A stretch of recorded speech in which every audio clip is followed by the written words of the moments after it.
इस धरती पर काले जादू जैसी नकारात्मक शक्तियां बहुत ताकतवर होती हैं। वे भली आत्माओं को अच्छे काम करने से रोकती हैं।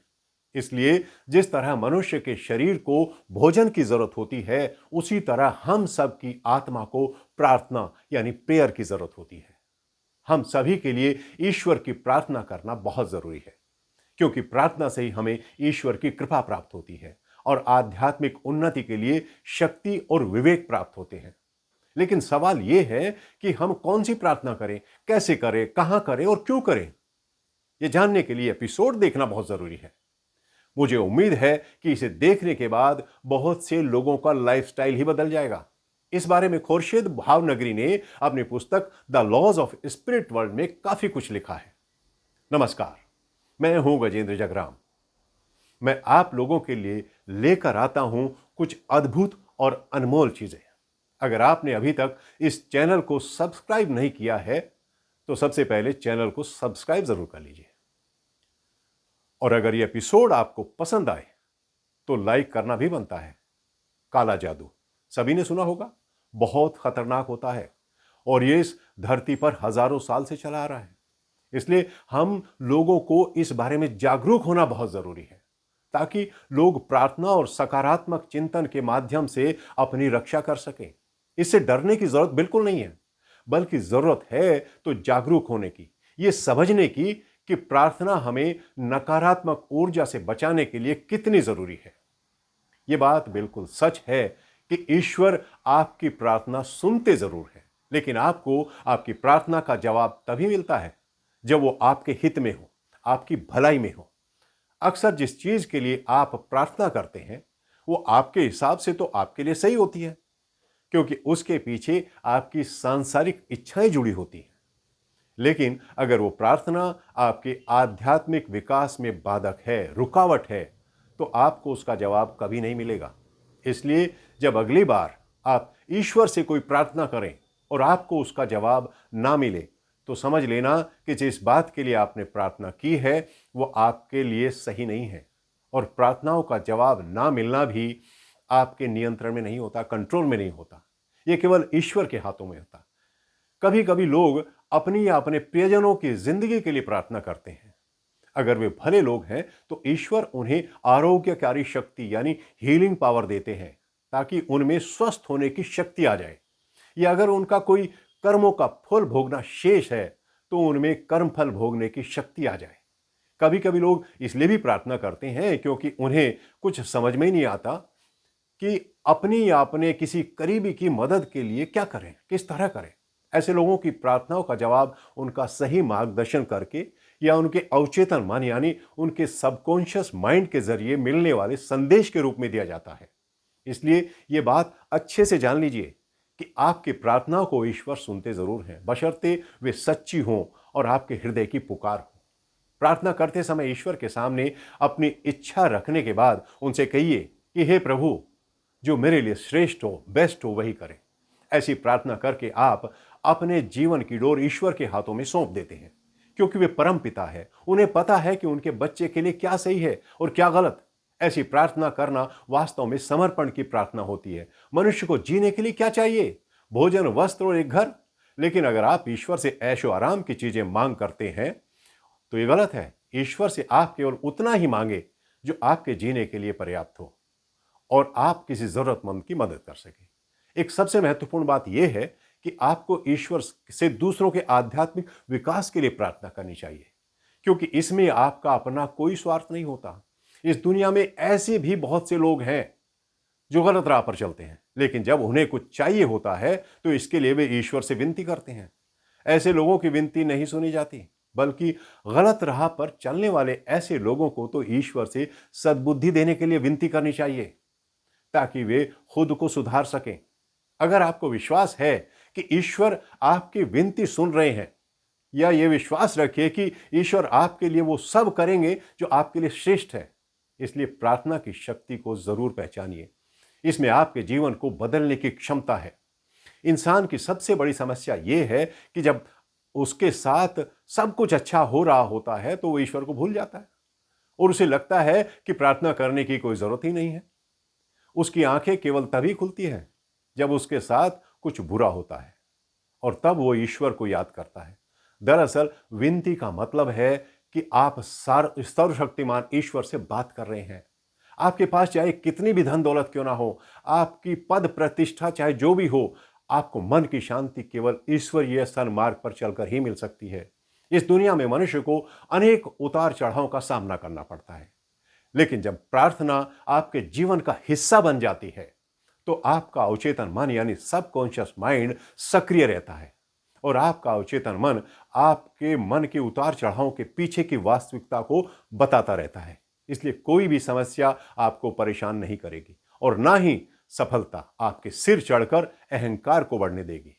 और काले जादू रूपी कोई भी नकारात्मक शक्ति आपको छू भी नहीं पाएगी। हर एक प्रार्थना से एक ऊर्जा उत्पन्न होती है और जब आप प्रार्थना करते हैं तो पॉजिटिव एनर्जी जनरेट होती है और ये पॉजिटिव एनर्जी आप और आपके आसपास के लोगों को हील करती है, उन्हें स्वस्थ करती है। और अगर आप में डर, क्रोध, अहंकार और निराशा जैसे नकारात्मक भाव हैं तो इससे आपकी अपनी ही ऊर्जा कमजोर पड़ने लगती है। प्रार्थना आपको अपने आसपास की नेगेटिव एनर्जी को हटाने में मदद करती है, जिससे पॉजिटिव एनर्जी पैदा होने लगती है।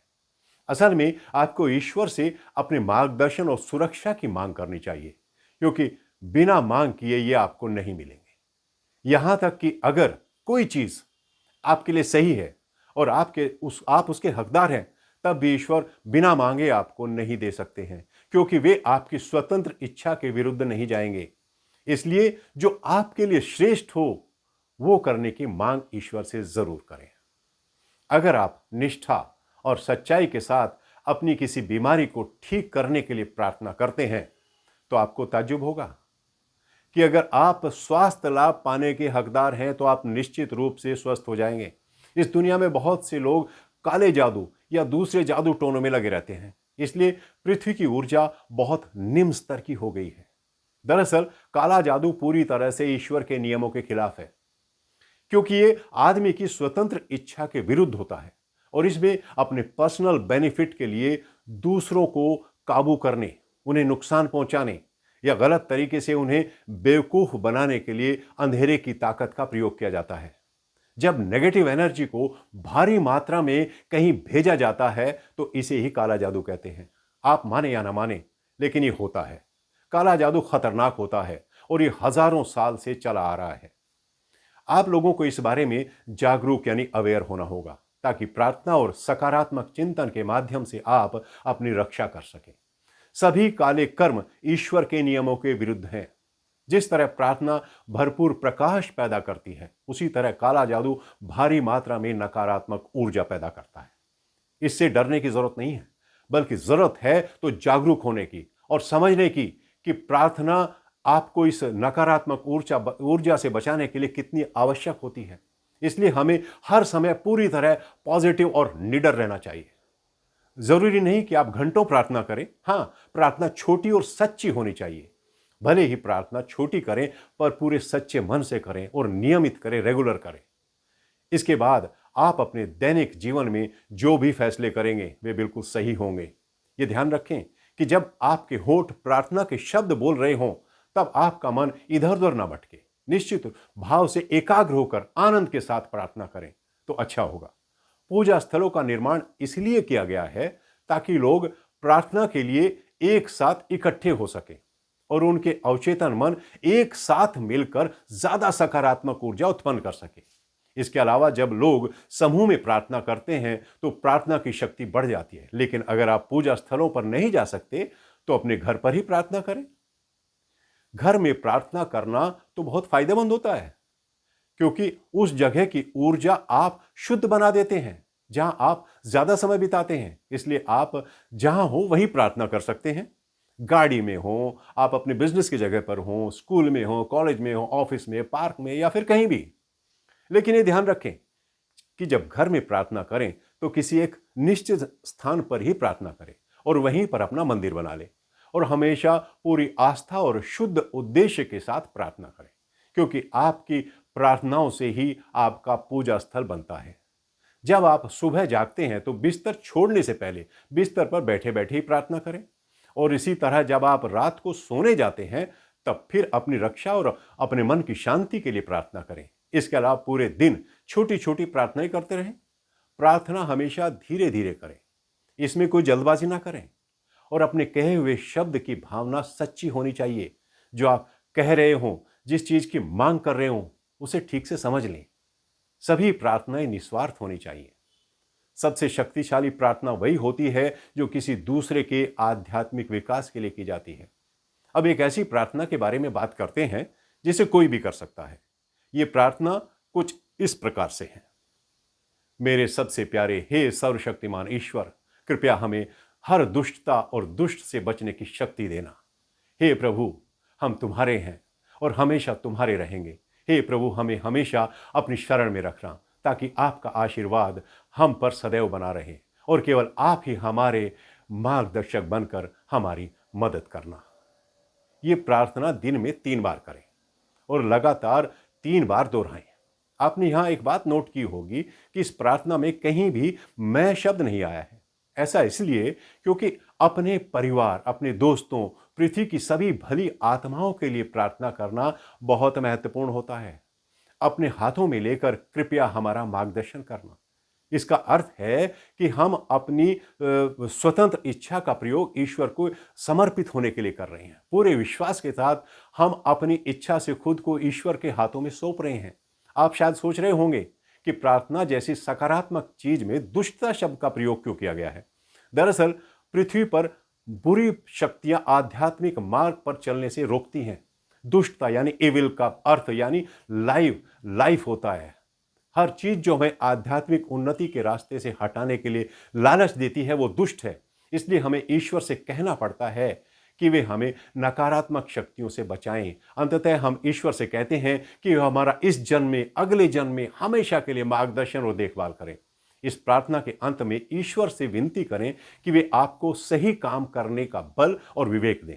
इसके बाद अपने परिवार और प्रियजनों के लिए प्रार्थना करें और अंत में ऐसे भले लोगों के लिए प्रार्थना करें जो आपके परिवार के सदस्य या मित्र ना हो, बल्कि सामान्य तौर पर जिन लोगों की सहायता की जरूरत हो। लेकिन प्रार्थना का गोल्डन नियम यानी थंब रूल हमेशा याद रखिए। ईश्वर से कहिए कि वे हर उस आदमी के लिए वही करें जो उसके लिए श्रेष्ठ हो।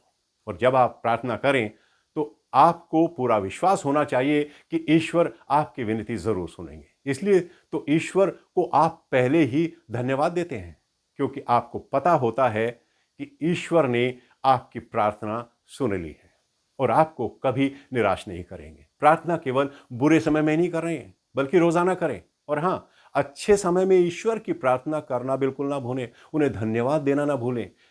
प्रार्थना जितनी लगन के साथ कर सकते हैं उतनी लगन के साथ करें।